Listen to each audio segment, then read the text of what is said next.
My love of texture is deep and it's real.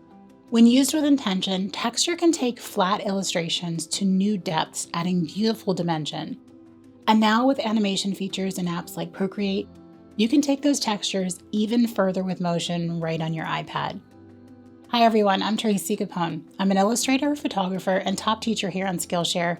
And together in class, we're going to animate texture in Procreate. While the basic concepts of frame-by-frame animation in Procreate are the same regardless of what you're animating, in this class, we're going to take some approaches to our animations that quite literally push Procreate's boundaries and take a little planning and consideration when setting up the animations.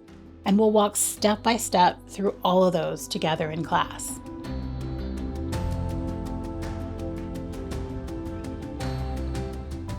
I've created thousands of textures over the course of my career, and while I'm not a motion designer by trade, being able to animate those textures has allowed me to create fun textured gift stickers, as well as textured animations for my classes, social media, and illustrations. And I'm going to share all my tips and tricks on how to create your own animated textures using Procreate. We'll start by looking at the various ways to add texture, as well as how to use Procreate's adjustment tools when they need a bit of a boost.